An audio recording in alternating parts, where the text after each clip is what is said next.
ഹോയ്, പരീക്ഷയല്ലേ, പഠിക്കട്ടെ. പിന്നെ ഓൾ ദ ബെസ്റ്റ്. നാളത്തെ പരീക്ഷയ്ക്ക് നിങ്ങൾക്ക് എല്ലാവിധ ആശംസകളും ആദ്യം തന്നെ ഓൾ ദ ബെസ്റ്റ് വന്നിട്ടുണ്ട് കേട്ടോ. Okay, welcome back to Xylem. It's me VGR. മറന്നിട്ടില്ലല്ലോടാ. അപ്പോ വേഗം നമുക്ക് നമ്മുടെ സമയം കളയണ്ട, വേഗം നമുക്ക് ക്ലാസ്സിലേക്ക് കടക്കാം. നാളെ പരീക്ഷ കിടിലമായിട്ട് എഴുതിയിട്ട് വരണം എൻ്റെ പൊന്നു മക്കള്. അപ്പോൾ വന്ന് കഴിഞ്ഞ് എക്സാം കഴിഞ്ഞ് സാറോട് പറയണം കേട്ടോ, പറയാൻ മറക്കരുത്. ഞാൻ എപ്പോഴും എല്ലാവരോടും വീണ്ടും വീണ്ടും അത് പറയുന്നത് നിങ്ങൾ മറന്നു പോകുന്ന വിചാരിച്ചിട്ട് കേട്ടോ.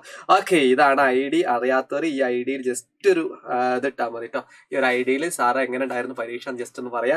ക്ലാസ് കാണുന്നതിന് മുമ്പേ തന്നെ ഒന്ന് ലൈക്ക് ചെയ്തേ കേട്ടോ. ക്ലാസ് കാണുന്നതിന് മുമ്പേ തന്നെ ജസ്റ്റ് ഒന്ന് എന്ത് ചെയ്യുക, നിങ്ങളൊന്ന് ലൈക്ക് ചെയ്തേ. പെട്ടെന്നൊന്ന് ലൈക്ക് ചെയ്യുക. വൈശാഖ് ചെയ്യാറുന്നാണേ. ഓക്കെ, പെട്ടെന്ന് ലൈക്ക് ചെയ്തേ. ക്ലാസ്സിലെ ഫീഡ്ബാക്കുകൾ ക്ലാസ്സിൽ താഴെ. ഇന്ന് നമ്മൾ കിടിലമായിട്ടുള്ള 2 ക്വസ്റ്റ്യനാണ് ഡിസ്കസ് ചെയ്യുന്നത്. ആ 2 ക്വസ്റ്റ്യൻ നിങ്ങൾ വൃത്തിക്ക് കാണുക, മുഴുവനായിട്ട് കാണുക. ചിലപ്പോൾ നിങ്ങൾക്ക് അറിയാവുന്ന ക്വസ്റ്റ്യൻ ആണെങ്കിൽ തന്നെ നിങ്ങൾ ആ ക്ലാസ് മുഴുവനായിട്ട് കാണുമ്പോൾ നിങ്ങൾക്ക് എന്ത് കിട്ടും, ആ ചോദ്യത്തിന്റെ ഒരു കിടപ്പ് എങ്ങനെയാണ്, എന്തൊക്കെയാണ് അതിന്റെ കാര്യങ്ങൾ എന്നൊക്കെ വേഗം നിങ്ങൾക്ക് മനസ്സിലാവും. അതുകൊണ്ട് ക്വസ്റ്റ്യൻ നമുക്ക് നോക്കാം. മുത്തേ ഇതാ കണ്ട ക്വസ്റ്റ്യൻ ഒന്ന് വായിച്ചു നോക്ക്. ഒരു പേനയുടെ, ഇത് റേഷ്യോ എന്ന് പറയുന്ന ചാപ്റ്ററത്തെ ക്വസ്റ്റ്യൻ ആണ് കേട്ടോ. റേഷ്യോ എന്ന് പറയുന്ന ആ ചാപ്റ്ററിൽ നിന്ന് വരുന്ന ക്വസ്റ്റ്യൻ ആണ്. ഒരു പേനയുടെയും ഒരു പുസ്തകത്തിന്റെയും വിലകൾ 3:5 എന്ന അംശബന്ധത്തിലാണ്. പുസ്തകത്തിന് പേനയേക്കാൾ 12 രൂപ കൂടുതലുണ്ട് അല്ലെ, പുസ്തകത്തിന് പേനേക്കാൾ 12 രൂപ കൂടുതലുണ്ടെന്നൊക്കെ പറയുന്നുണ്ട്. ചോദ്യം നോക്കാം. The price of a pen and book are ratio 3:2. അപ്പൊ ആദ്യം ഇങ്ങനെ ഒരു ചോദ്യം കിട്ടിയാൽ ഉടനെ നിങ്ങൾ ചെയ്യേണ്ടത് ചോദ്യത്തിൽ തന്ന സാധനങ്ങൾ ഇങ്ങനെ എടുത്ത് എഴുതുക എന്നുള്ളതാണ്. അപ്പൊ എങ്ങനെ എടുത്ത് എഴുതുന്ന വെച്ചാൽ പേന ആദ്യം, പിന്നെ പുസ്തകമാണ് 3:5 ആണ്. അതായത് പെൻ ഈസ്റ്റ് ബുക്ക് ആണ് 3:5. അപ്പൊ pen east book, pen east ബുക്കാണ് 3:5. അപ്പൊ 3:5 കൊടുക്കണം. ഇങ്ങനെ എഴുതാം കേട്ടോ. അതായത് അംശബന്ധമാണ്. പേനയുടെ അംശബന്ധം 3 ആണ്, ബുക്കിന്റെ അംശബന്ധം 5 ആണ്. റേഷ്യോ. ഓക്കെ, പക്ഷെ ഇവിടെ ചോദ്യം എന്താ നോക്ക്. If the price of pen taken as 3x and the price of the book. അതായത് നിങ്ങൾ മനസ്സിലാക്കേണ്ട കാര്യം, എത്രയാണോ പേനയുടെ, അതായത് പേനയുടെ വില അവർ പറഞ്ഞു 3x എടുത്താൽ ബുക്കിന്റെ വില എത്രയാണെന്ന്. അപ്പൊ നിങ്ങൾ ഇത്ര ആലോചിച്ചാൽ മതി. എന്തിൻ്റെങ്കിലും ഒരു വില കാണണമെങ്കിൽ, പ്രൈസ് കാണണമെങ്കിൽ നിങ്ങൾ ഇത്ര ആലോചിച്ചാൽ മതി. അംശബന്ധം, റേഷ്യോ എത്രയാണോ അതിന്റെ ബാക്കിൽ ആ നമ്പർ അങ്ങോട്ട് ഇട്ട് കൊടുത്താൽ മതി. അല്ലെങ്കിൽ ആ നമ്പറിന്റെ കൂടെ X അങ്ങോട്ട് ഇട്ട് കൊടുത്താൽ മതി. പറഞ്ഞു ഓക്കെ, എത്രയാണോ റേഷ്യോ. ഇപ്പൊ ഉദാഹരണത്തിന് ഞാൻ പറഞ്ഞുതരാം.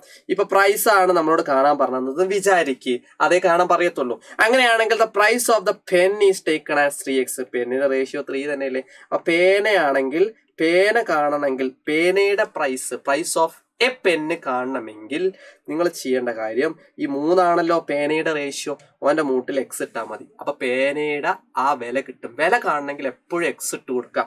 അങ്ങനെയാണെങ്കിൽ ബുക്ക് ഇവിടെ പറ ബുക്കിന്റെ വില എങ്ങനെയാ നിങ്ങൾ കാണുക. അതാ എ പാർട്ട് ക്വസ്റ്റ്യൻ ഇടാ. ഓക്കെ, പേന 3x ആണെങ്കിൽ ഒരു ബുക്കിന്റെ വില എത്രയാ, ബുക്കിന്റെ റേഷ്യോ 5 ആണ്. അപ്പൊ 5x. ഓക്കെ, അത്രേ ഉള്ളൂ. Simple question. X ചേർത്ത വിലയായി. X ഇല്ലെങ്കിൽ വില ഇല്ലാത്ത. ഓക്കെ, നമ്മള് അങ്ങനല്ല, X ഇല്ലെങ്കിൽ നമുക്ക് വില ഉണ്ടാവും എന്നുള്ളതാണ് പറയുന്നത് കേട്ടോ. അല്ല, അതന്നെ ശരിയതല്ലേ, ലൈഫിലല്ല നമ്മുടെ മാത്സിലെ. Okay, ready. ലൈഫിലും അത് തന്നെയാ. ചേട്ടാ പഠിച്ചോനെ. ഓക്കെ, നാക്ക് കൊടുക്കുന്നു. ഓക്കെ, അങ്ങനെയാണെങ്കിൽ പറ ക്വസ്റ്റ്യൻ നോക്ക് എന്താ പറയുന്നത്. ചോദ്യം നോക്ക്. എന്ന അംശത്തിലാണ് പുസ്തകത്തിന് പേനയേക്കാൾ 12 രൂപ കൂടുതലാണ്. പുസ്തകത്തിന് പേനേക്കാൾ 12 രൂപ കൂടുതൽ എന്ന് പറയുമ്പം കൃത്യമായിട്ട് ആലോചിച്ച് നോക്ക്. ഏതാ ചോദ്യം നോക്ക്. ശ്രദ്ധിക്കട്ടെ. പുസ്തകത്തിന് പേനേക്കാൾ 12. പേനക്ക് എത്ര വില? 3x അല്ലേ. പേനക്ക് 3x ആണ്. ഇവിടെ നോക്ക്, ക്വസ്റ്റ്യൻ നോക്ക്. എന്താ പറയുന്നത്? The price of a book is 12 more than the price of a pen. More than the price of a pen. പെന്നിന്റെക്കാളും എന്ത് കൂടുതലാണ്? ഒരു 12 രൂപ കൂടുതലാണ്. 12 രൂപ കൂടുതലാണ്. ആർക്ക്? നമ്മുടെ ആർക്ക്? നോക്ക് ഒന്നുകൂടെ. പുസ്തകത്തിന് പേനേക്കാള് നോക്ക്, പേനയുടെ വിലയാണ് 3x അല്ലേ. ഓക്കെ, അതിനേക്കാൾ 12 രൂപ കൂടുതലാണ് നമ്മുടെ പുസ്തകത്തിന്റെ വില 5x. പുസ്തകത്തിന്റെ വിലയാണ് 5x. റെഡി. ഇങ്ങനെ നിങ്ങൾ എഴുതാൻ പഠിച്ചിട്ടുണ്ടെങ്കിൽ സെറ്റാണ്. നിങ്ങൾക്ക് റെഡിയാണോ? റെഡി അല്ലെങ്കിൽ ഒന്നും കൂടെ ഒന്ന് കാണാം. ഓക്കെ, സെറ്റാക്കി എടുക്കണേ. ഓക്കെ, ഇവിടെ എന്താണ് ഇങ്ങനെ ഈക്വൽ ടു വന്നത് മനസ്സിലായല്ലോ. ചോദ്യം ഞാൻ വേഗം ഒന്ന് റിപ്പീറ്റ് ചെയ്തുതരാം. നമുക്ക് the price of a book is 12 more than the price of a pen. അതായത് more than the price of a pen. പേനയ്ക്ക് 3x, അതിൻ്റെക്കാള് 12 കൂടുതൽ എന്നാ പറഞ്ഞത്. അപ്പൊ 3x 12 കൂടുതലാണ് നമ്മുടെ ആ പുസ്തകം 5x. അപ്പൊ ഇത് സോൾവ് ചെയ്താൽ മതി. ഇതാ എക്സിനൊക്കെ ഒരു ഭാഗത്തേക്ക് കൊണ്ടുവരാം, അതാ പരിപാടി. ഇതാ 3x ഇവിടുന്ന് പോയി, ഇപ്പുറത്ത് പോയി. അപ്പൊ 3x ഇവിടെ 12 ഒറ്റയ്ക്ക് വന്നു. 5xന്റെ അടുത്തേക്ക് പ്ലസ് 3x പോകുമ്പോ -3x ആവും. That is -3x. അപ്പൊ 12x സമം 5x 3x, സോറി 12 സമം x ഒക്കെ എഴുതുന്നു വന്നാണോ, 5x 3x കുറച്ചാല് 2x. ഓക്കെ, എക്സിന്റെ വില കാണാൻ എക്സിന് ഒറ്റയ്ക്ക് വെക്കാൻ മതി. 2നെ പിടിച്ചിട്ട് താഴെ ഇട്ടാ മതി കേട്ടോ. അപ്പൊ എക്സ് ഒറ്റയ്ക്ക് വരും. എക്സ് = 12ന്റെ താഴത്ത് 2. എന്താണ് എക്സ് ഇവിടെ വന്ന് ഇവിടെ അല്ലേ ഉള്ളതെന്നൊന്നും ചോദിക്കണ്ട, നിങ്ങൾക്ക് വേണമെങ്കിൽ വെടി ചെയ്താ കേട്ടോ. ഓക്കെ, ഞാൻ ഇങ്ങോട്ട് മാറ്റി ചെയ്താ 12/2. ഇതേ നമ്മുടെ അത്തരം കിട്ടില്ല 6 റുപ്പീസ്. ആ 6 റുപ്പീസ് ആയിരിക്കും നമ്മൾ എക്സിനത്. ആ എക്സിന്റെ വിലയാണ് കേട്ടോ, 6 റുപ്പീസ് എന്നല്ല, എക്സിന്റെ വിലയാണ് 6. നമുക്ക് വില കാണാലോ. പേന 3x എന്നാണ് നമ്മൾ ചോദ്യത്തിൽ എടുത്തിട്ടുണ്ടായിരുന്നത്. പേന, price of a pen 3x. അപ്പൊ എക്സിന്റെ വില ആയിട്ട് കൊടുത്താൽ മതി. 3 ഇൻറ്റു ആണ്, 3 6 ചേർത്ത് ചെയ്താൽ നിൽക്കരുത് കേട്ടോ. ഓക്കെ, 3x എന്ന് പറഞ്ഞിട്ട് എക്സിന്റെ വില കൊടുക്കാൻ സാറ് പറഞ്ഞു. സാർ 3 6 36 അല്ലേ എന്ന് പറയണ്ട, 3 ഇൻറ്റു ഉണ്ട് ഇവിടെ കേട്ടോ. 3 ഇൻറ്റു ഉണ്ട്. ആ 3 × 6, 3 6 18 രൂപയാണ്. 18 രൂപയാണ് നമ്മുടെ പേനയ്ക്ക്. ബുക്ക് എന്ന് പറയുമ്പോൾ എത്രയാണ് ബുക്കിന്റെ വില നോക്ക്. ബുക്ക് ഓൾറെഡി നമ്മൾ കണ്ടുപിടിച്ചത് 5x എന്നുള്ള എക്സിന്റെ വിലയാണ്. അതുപോലെ 5x, അപ്പൊ 5 × x ആണ്. അപ്പൊ എക്സിന്റെ വില 5 6 30 കിടിലം. അപ്പൊ 30 രൂപയാണ് നമ്മുടെ പുസ്തകം. ഇതേ നമ്മുടെ ഉത്തരം. പേനയ്ക്ക് 18 രൂപ, ബുക്കിന് 30 രൂപ. ഒരേ പുളി സെറ്റ് എന്ന് പറഞ്ഞ കമന്റ് ചെയ്യട്ടാ. അപ്പൊ നമുക്ക് ഒരു ചോദ്യം, ഇതിലൊരു ചോദ്യം കൂടെ നിങ്ങൾ ഡിസ്കസ് ചെയ്ത് കഴിഞ്ഞാൽ അത് കിടിലമായിട്ട് പഠിക്കും. ഇത് വേറെ ടൈപ്പ് ഓഫ് ക്വസ്റ്റ്യൻ ആണ്. നേരത്തെ ടൈപ്പ് തന്നെയാണ്, പക്ഷെ ചെറിയൊരു വ്യത്യാസം ഉണ്ടോ എന്നൊരു സംശയമുണ്ട്. ചോദ്യം ഒന്ന് ശ്രദ്ധിച്ച് വായിച്ചു നോക്കണം കേട്ടോ. ഡിഫറെന്റ് ടൈപ്പ് ക്വസ്റ്റ്യൻസ് നിങ്ങൾ പഠിച്ചു വെക്കേണ്ടത് നിർബന്ധമാണ്.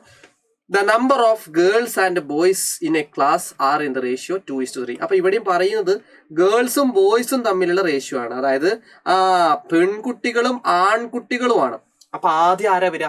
പെൺകുട്ടികൾ. അപ്പൊ അങ്ങനെ ആ ഓർഡറിൽ തന്നെ പറയണം കേട്ടോ. അപ്പൊ ഗേൾസ് G കൊടുക്കാം, ബോയ്സിന് നമ്മൾ B കൊടുക്കാം. റേഷ്യോ പറ 2:3. ഇതെല്ലാവർക്കും മനസ്സിലായല്ലോ. ആ റേഷ്യോ എഴുതുക എന്നുള്ളത് ഇത്രയേ ഉള്ളൂ ചെയ്യാൻ. അപ്പൊ ഗേൾസിന്റെ റേഷ്യോ ആണ് 2. ഓക്കെ, ഇവിടെ ഗേൾസ് ആദ്യം പറയുന്നോണ്ടാണ് അത് കേട്ടോ. ബോയ്സ് ആണ് രണ്ടാമത് പറയുന്നത്, അതുകൊണ്ട് ബോയ്സിന്റെ റേഷ്യോ 3. ഇതാണ് ഐഡിയ. സെറ്റ് ആണോ? Okay, ready. അങ്ങനെയാണെങ്കിൽ ചോദ്യം ഒന്നുകൂടെ എന്താ പറയുക? Total number of students is 50. എന്നിട്ട് ചോദിക്കുകയാണ് എത്ര പെൺകുട്ടികൾ എത്ര ആൺകുട്ടികൾ. അതാണ് main question. Total number of students ആണ് പറഞ്ഞത്. അപ്പൊ ടോട്ടൽ റേഷ്യോ എത്രയായിരിക്കും വരിക? ടോട്ടൽ റേഷ്യോ ആകെ അംശബന്ധം എന്ന് പറയുമ്പം ഇവിടെ 2 ഇവിടെ 3 അല്ലെ. ആകെ അംശബന്ധം എന്ന് പറഞ്ഞാൽ എത്രയാ വരിക? 5 അല്ലെ. ആ 2 3 കൂടെ ജസ്റ്റ് ഒന്ന് കൂട്ടിയാൽ മതി, അപ്പൊ 5 കിട്ടും. ആ 5 എന്ന് പറയുമ്പോൾ ആകെ എണ്ണം എത്രയാ വരിക? ആകെ എണ്ണം, അതായത് ടോട്ടൽ സ്റ്റുഡൻസ്. ഞാൻ പറഞ്ഞു, ഞാൻ നേരത്തെ ക്വസ്റ്റ്യനിൽ ഞാൻ പറഞ്ഞതാണ്, നിങ്ങൾക്ക് എണ്ണം വേണോ വില വേണോ എന്ത് തന്നെ വേണോ, ആ അംശബന്ധം റേഷ്യോന്റെ ബേക്കിൽ ഒരു x ഇട്ട് കൊടുക്കണം. ആ അംശബന്ധം ഇവിടെ 5 ആണെങ്കിൽ, ഇവിടെ ആകെ അംശബന്ധം 5 ആണെങ്കിൽ ആ 5ന്റെ മൂട്ടിൽ എന്തിട്ട് കൊടുക്കണം? എണ്ണ ഇട്ട് കൊടുക്കുക. അപ്പൊ 5x. ആ ക്ലാസ്സിൽ 5x കുട്ടികളുണ്ട് എന്നാ പറയുന്നത്. 5x കുട്ടികളുണ്ട് എന്നാണ് ആ ക്ലാസ്സിൽ പറയുന്നത്. ഇവിടെ പറയുന്നുണ്ടല്ലോ എത്ര കുട്ടികളുള്ളത്. റേഷ്യോ കണക്കിൽ x വെച്ചിട്ടാണെങ്കിൽ 5x ആണെങ്കിൽ ആകെ സ്റ്റുഡൻസ് എത്രയാ? 50. അപ്പൊ 5x 50 ആണെന്നാണ് പറയുന്നത്. കാരണം 5x സ്റ്റുഡൻസ് 5x സ്റ്റുഡൻസ് അവിടെ ഉണ്ട്. അപ്പൊ 50. എക്സിന് വില കിട്ടൂടാ. എക്സിന് അവിടെ ഒറ്റയ്ക്ക് വയ്ക്കാൻ മതി. ഇതാ കഴിഞ്ഞു. 5നെ പിടിച്ചിട്ട് അപ്പൊ 50/5. ദേ നമ്മുടെ ഉത്തരം 10. അപ്പൊ എക്സിന്റെ വില കിട്ടി. പക്ഷെ എക്സിന്റെ വില കിട്ടിയിട്ട് അത് ചോദിച്ചിട്ടില്ല ആരും. ചോദ്യം എന്താ നോക്ക്, പെൺകുട്ടികളുടെ വിലയല്ല, സോറി, പെൺകുട്ടികളുടെ എണ്ണം എത്ര? പെൺകുട്ടികളുടെ എണ്ണം എത്ര? പെൺകുട്ടികൾ. അപ്പൊ ടോട്ടൽ ഗേൾസിന്റെ റേഷ്യോ എത്രയാടാ? ഗേൾസിന്റെ റേഷ്യോ 2 ആണ്. അപ്പൊ എണ്ണം കിട്ടണമെങ്കിൽ x ചേർക്കുക. എണ്ണം വേണോ x ചേർത്തേ പറ്റൂ. അപ്പൊ എക്സിന്റെ വില ഇവിടെ കൊടുക്കുക. x എത്രയാ? 10. എക്സിന് പകരം 10 കൊടു. അപ്പൊ 2 × 10 കേട്ടോ. അപ്പം 2 × 10 20. അതുപോലെ ടോട്ടൽ ബോയ്സ് ആണ് ബി പാർട്ട് പോയി ചോദിച്ചത്. ആകെ ആൺകുട്ടികളുടെ റേഷ്യോ എത്രയാ? 3 ആണ്. അപ്പൊ 3ന്റെ മൂട്ടിൽ എക്സ് ഇട്ടാൽ എത്ര എന്ത് ആൺകുട്ടികളുടെ എണ്ണം കിട്ടി. എക്സ് എപ്പോ ചേർക്കുന്നോ എണ്ണോ വില എന്ത് വേണേ വരും. എക്സിന്റെ വില ദാ ഇവിടെ കൊടുത്ത മാതിരി തന്നെ ഇവിടെയും കൊടുത്തോ 3 × 10. ദേ നമ്മുടെ ഉത്തരം 30 ആകണ്ടോ. ഒന്ന് കൂട്ടിക്ക് 50 പേരുണ്ടോന്ന് 30 20 ടോട്ടൽ 50 ഒരേ പുളി. അപ്പൊ അതാണ് സംഭവം. ഇതൊരു ഡിഫറെന്റ് ടൈപ്പ് ഓഫ് ക്വസ്റ്റ്യൻ ആണ്. ഒന്നും കൂടെ ഒന്ന് കണ്ടോക്കുക കേട്ടോ. ഇവിടെ ആയിരിക്കും കൺഫ്യൂഷൻ വരെ. ഇത് ആകെ കുട്ടികൾ പറഞ്ഞത് കൊണ്ടാണ് ആകെ റേഷ്യോ കണ്ടിട്ട് കേട്ടോ. ഓക്കെ, ആകെ റേഷ്യോ എന്തിനാ 5x ഇവിടെ കണ്ടെന്ന് സാറേ ചോദിച്ചാല് ആകെ കുട്ടികൾ കണ്ടോണ്ടാണ്. ആകെ കുട്ടികളാണ് ഇവിടെ തന്നത്.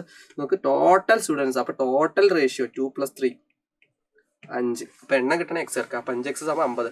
ബാക്കി ഒന്നുകൂടെ കാണാം, സെറ്റ് ആക്കുക. അപ്പൊ നാളത്തെ പരീക്ഷ കിടിലമായിട്ട് ചെയ്താൽ ഞാൻ വീണ്ടും പറയാണ്, നിങ്ങൾക്ക് പരീക്ഷയ്ക്ക് കഴിഞ്ഞാൽ സാറോട് എങ്ങനെ ഉണ്ടായിരുന്നു എന്നൊക്കെ പറയണം. അപ്പോൾ ഓൾ ദി ബെസ്റ്റ്. ഇതാണ് സാറുടെ ഇൻസ്റ്റാഗ്രാം ID. മെസ്സേജ് അയക്കാൻ പറ്റുന്നില്ലെങ്കിൽ ഏതെങ്കിലും ഒരു സ്റ്റോറിക്ക് റീപ്ലൈ എന്നാലും മതി കേട്ടോ. അപ്പോൾ ഓൾ ദി ബെസ്റ്റ്. നാളത്തെ എക്സാം അടിപൊളിയായിട്ട് പരീക്ഷ എഴുതണം. All the best. Wish you all the best. Christmas പരീക്ഷ തകർക്കുക, വെക്കേഷനൊക്കെ അടിച്ചു പൊളിക്കുക. അപ്പോൾ എല്ലാവിധ ആശംസകളും എൻ്റെ ഉള്ളിൻ്റെ ഉള്ളിൽ നിന്നുണ്ടാവും. എല്ലാവിധ പ്രാർത്ഥനകളും നിങ്ങളോടൊപ്പം തന്നെ ഉണ്ട്. എല്ലാവർക്കും നല്ല മാർക്ക് കിട്ടട്ടെ, നല്ലോണം പഠിക്കുക. All the best, all the best. അപ്പോൾ ഫീഡ്ബാക്കുകൾ കമന്റിലും ലൈക്കും കൂടെ ചെയ്യാൻ മറക്കല്ലേ. അപ്പം മറ്റൊരു വീഡിയോയിൽ വീണ്ടും കാണാം. ഇപ്പൊ ലൈവുകളൊക്കെ ഉണ്ട്, ലൈവില് രാത്രി വരണേ. All the best, by.